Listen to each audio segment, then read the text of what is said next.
मेष राशि वालों के लिए 21 मार्च से लेकर 31 मार्च तक के बीच में ग्रहों की चाल किस प्रकार से रहने वाली है। देखिए, ग्रहों की चाल को समझकर जो व्यक्ति अपने जीवन में कार्य करने का प्रयास करता है वो बहुत सारे विपदाओं से बच जाता है और बहुत बढ़िया तरीके से जीवन में आगे अपने समय को समझते हुए कार्य जो करते हैं वो लाभ भी ले सकते हैं समय का। ये सारा खेल समय को पहचानने का है। ये पुरानी कहावतें हैं कि जो समय को पहचानते हुए, वक्त को जानते हुए, वक्त को समझते हुए कार्य को अनुसार, बुद्धि के अनुसार से कार्य करते हैं, उनके जीवन में कभी कष्ट नहीं आता है। और यदि अज्ञानता के अनुसार से कार्य किया जाए, बहुत सारे लोग तो ऐसे हैं कि भैया जब होगा तब देखेंगे, तो फिर बुद्धिमानी का फायदा क्या है, विज्ञान का फायदा क्या है। विज्ञान का फायदा यही है कि पूर्वाभास जो आपको प्राप्त हो जाए, पूर्व ज्ञान प्राप्त हो जाए और उसके अनुसार से भविष्य में क्या कुछ होना है उसका ज्ञान समझकर और फिर उसके अनुसार से कार्य करें तो बहुत कुछ आप अपने लक्ष्य को प्राप्त करने के लिए बहुत सुलभ कार्य कर सकते हैं। तो मेष राशि वालों, देखिए 21 तारीख के दिन से जो पक्ष आरंभ हो रहा है, समय आरंभ हो रहा है, वो वर्ष का, इस संवत का, भारतीय संवत का अंतिम दिवस है। अमावस्या उस दिन पड़ रही है और विशेष तौर पर उस दिन चंद्रमा जो है वो विशेष तौर पर सुबह 11:58 पर मीन राशि में प्रवेश कर रहे हैं। तो आप समझे, आपके ग्रह के दृष्टिकोण से जो आपका समय है सुबह सुबह से लेकर करीब मध्याह्न तक का तो ठीक रहेगा, लेकिन मध्याह्न के बाद का समय थोड़ा कष्ट उत्पन्न कर सकता है। ऐसे में खर्चे बढ़ सकते हैं, अननेसेसरी यूज उपाहो आपके जीवन में कुछ परेशान करने के योग बन सकते हैं, इसलिए थोड़ा सावधान रहते हुए काम करने की जरूरत है। मध्याह्न के बाद दोपहर में जैसे ही चंद्रमा परिवर्तन होगा करीब 12 बजे के 1 मिनट पहले, तो वो करीब 2 दिन वहां मीन राशि में रुकने वाले हैं। और ऐसे में कोशिश ये करें आप कष्ट को दूर करने। चंद्रमा अमावस्या में, अब उस दिन अमावस्या भी है तो मंगलवार की अमावस्या है, तो ऐसे में अपने पितरों के निमित्त विशेष तौर पर हो सके तो कुछ दान पुण्य, ब्राह्मण भोजन, गौ सेवा इत्यादि करने का प्रयास करेंगे तो वो बहुत शुभ रहेगा। तो इसके कार्य से आपके जीवन में शुभ योग बन सकते हैं। चंद्रमा थोड़ा क्षीण है मेष राशि वालों के लिए दोपहर के बाद से लेकर, और वो भाव चलेगा करीब 22 तारीख को और 21 को भी चलेगा, 22 को भी जिस प्रकार का योग बनता दिखाई दे रहा है तो उसके अनुसार से आपको कार्य करने की जरूरत। 23 तारीख को जाकर मेष राशि में प्रवेश करेंगे तो आपके लिए बहुत शुभ योग बनाने वाले हैं। लेकिन उससे पहले 22 तारीख को नवरात्र आरंभ हो रहे हैं, नव संवत आरंभ हो रहा है और इस बार जो संवत है मां विशेष कृपा प्राप्त होने के योग बनने वाले हैं। और ऐसे में विशेष तौर पर पिंगल नाम का संवत शुरू होगा और वो बहुत आपकी राशि के अनुसार से आपको बड़े उत्थान के योग बनाने के योग बना सकता है। ऐसे में जिस प्रकार से ग्रहों का योगा योग दिखाई देता है वो खास तौर पर बहुत आपके लिए शुभ कार्य उत्पन्न कर सकता है। तो मेष राशि वालों, तो उस दिन सुबह सुबह कलश स्थापना करके मां भगवती की पूजा करें। 22 तारीख को बुधवार के दिन जब नव संवत आरंभ होता है तो कहा जाता है ना, बुद्ध सब शुद्ध। तो बुद्ध के दिन बड़े सुंदर दिवस पे श्री गणेश का ध्यान करते हुए, स्तवन करते हुए, श्री गणेश का दिवस बुधवार माना जाता है तो उनका स्तवन करें, ओम नमः गंगणाधिपतये नमः, और उनका कलश स्थापन करें। मां भगवती दुर्गा की स्थापना करें और साथ साथ श्री यंत्र की स्थापना करें और कलश स्थापना के साथ साथ नवरात्र में भगवती का पूजन आरंभ करें। ये बड़ा शुभ योग बनने वाला है आपके लिए। और ऐसे में शुभ कार्य करते हुए जीवन में कल्याण के निमित्त जो कार्य करेंगे, भगवती का मंत्र कोई भी, उमाय ह्रीं क्लीं चामुंडाय विद्महे नमः, सर्वमंगल मांगल्ये शिवे सर्वार्थ साधिके शरण्ये त्र्यंबके गौरी नारायणी नमोस्तुते, ये सब का जप करके आप आगे बढ़ने का प्रयास कीजिए। तो जैसा हमने आपको बताया कि चंद्रमा क्योंकि 21 तारीख को आपका मीन राशि में चला जाएगा, 12वें भाव में चला जाएगा, तो ये दिन थोड़ा सा यदि पुण्य पाप का ध्यान करते हुए, पुण्य का ध्यान करते हुए, भगवती का ध्यान करते हुए करेंगे तो बहुत समस्त कष्टों को दूर करने वाला योग बनेगा। लेकिन खर्चों को कंट्रोल करने का आपको फिर भी प्रयास करना चाहिए।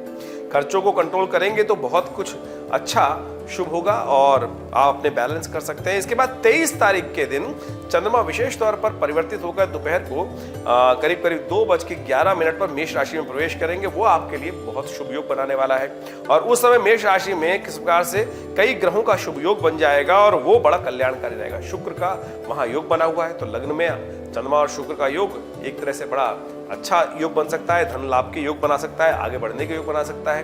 तो इसके अनुसार से आपको कार्य करने का प्रयास करना चाहिए। आपका मन एकदम अच्छी ऊर्ध्व गति से काम करेगा, श्रुति ऊर्ध्वगामी हो जाएगी और बुद्धि में भी कुछ नए विचारों का जन्म हो सकता है, जिस प्रकार से योग दिखाई दे रहे हैं 23 तारीख से। तो 23 तारीख के बाद से लेकर करीब 2 दिन ग्रहों का योगा योग वहीं रहेगा और उसके बाद आगे ग्रहों का योग पड़ेगा। समझें तो 25 तारीख को जाकर शाम को 19:28 पर वृषभ राशि में चंद्रमा प्रवेश करेंगे। ये चंद्रमा की जो युति है वो भी अच्छी दिखाई दे रही है। चंद्रमा जिस प्रकार से द्वितीय भाव में आपके जाएंगे, उच्च के हो जाएंगे और वहां कई प्रकार से आपको लाभ देने के योग दे सकते हैं। इससे पहले एक बात नोट कर लीजिए, बड़ा सुंदर योग बनने वाला है। 22 तारीख को शाम को 6:26 पर चंद्रोदय होने वाले हैं। ये हम पिछले 23 तारीख को मेष में जब चंद्रमा होंगे तो एक बहुत सुंदर योग बनाएंगे। नव संवत का आरंभ हो चुका है, उस दिन चंद्र दर्शन हो रहे हैं। ऐसे में कोशिश ये कीजिएगा शाम के समय बहुत छोटे से चंद्रमा दिखाई देंगे, अपने माता पिता का विशेष तौर पर चंद्र दर्शन करने के उपरांत उनका आशीर्वाद देने का प्रयास करें, गुरुजन का आशीर्वाद देने का प्रयास कीजिएगा। ये बड़ा शुभ योग होता है।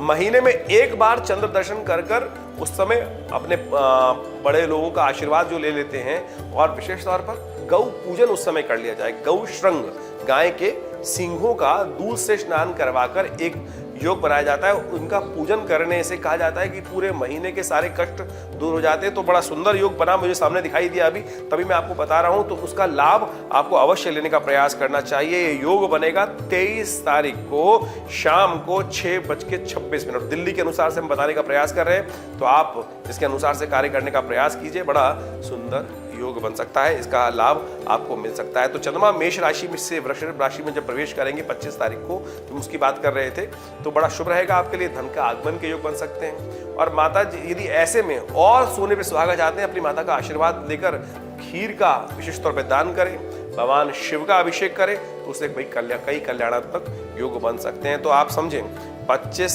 26, 27 तक के लिए ये ग्रहों का योग बड़ा शुभ बन रहा है आपके लिए। उसमें आपके निमित्त व्यवसाय में अच्छे से लाभ की प्राप्ति के योग बन सकते हैं। लेकिन एक बात का ध्यान रखिएगा, बहुत ज्यादा महत्वाकांक्षा आपको कष्ट दे सकती है, इसलिए महत्वाकांक्षा को कंट्रोल करने की जरूरत है। क्योंकि ऐसे में आपके 12वें भाव में, राशि के 12वें भाव में सूर्य, बुध और शुक्र का योग, बृहस्पति का योग चल रहा है, वो आप में बहुत महत्वाकांक्षा दे रहा है।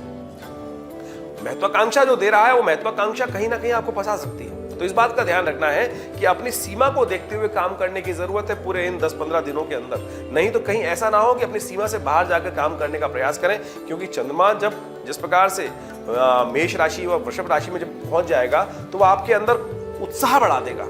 और ऐसे में महत्वाकांक्षा वहां 3-3 ग्रह बैठकर बढ़ा ही रहे हैं, तो वो कष्ट में ना पड़ जाए। इसलिए अपनी सीमा को समझते हुए, अपने लेवल को समझते हुए, अपनी जो परिसीमन अपने आप को करने का प्रयास करें। जो लोग शेयर मार्केट में हैं, उनको बहुत सावधान रहना चाहिए। शेयर मार्केट से जुड़े हुए लोगों को बड़े सावधानी के साथ काम करने का प्रयास करना चाहिए।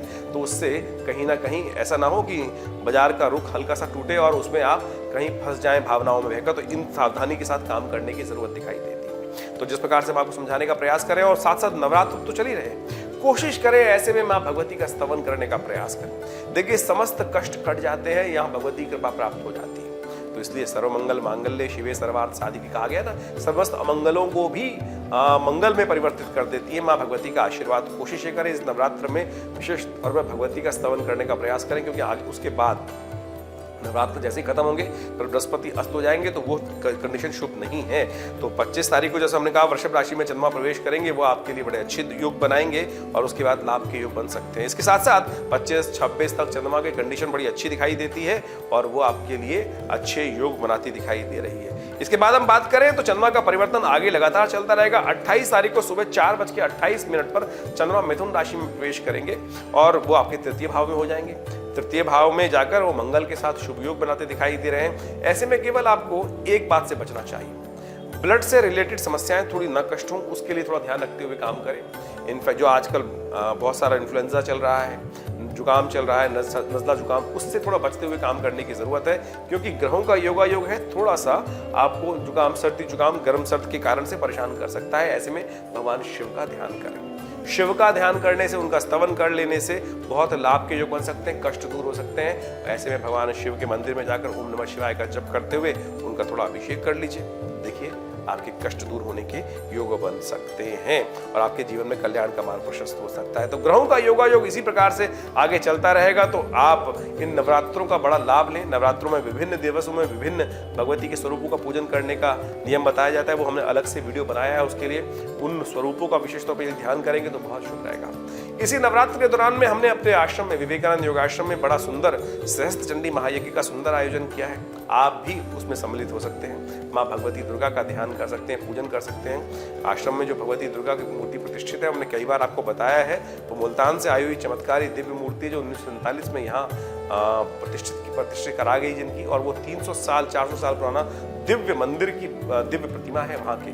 तो आप भी उनका दर्शन करके लाभ ले सकते हैं। तो नवरात्र में विशेष तौर पे आने का प्रयास करें। 28 तारीख को जैसा हमने कहा कि जन्मा सुबह 4:28 पर मिथुन राशि में आएंगे और वो वहाँ 2 दिन रुकने वाले हैं, 29, 28 पूरा, 29 पूरा, और फिर 30 तारीख को चंद्रमा कर्क राशि में प्रवेश करेंगे। कर्क राशि में जब चंद्रमा प्रवेश करेंगे तो ऐसे में आपको थोड़ा सा स्वास्थ्य का ध्यान रखने की जरूरत है। स्वास्थ्य का ध्यान रखते हुए काम करेंगे तो बड़ा शुभ रहेगा। उससे पहले ही नवरात्र चल ही रहे हैं, तो ऐसे में विशेष तौर पर आप एक काम कर लीजिए कि भगवान शिव का महामृत्युंजय मंत्र जप करें, कन्या पूजन कर लें। तो लेकिन ओवरऑल दिखाई देता है कि ये 10 दिनों में कुछ अच्छे काम हो सकते हैं, बट लेकिन सीमा पहचानते हुए काम करने का आपको प्रयास करना चाहिए।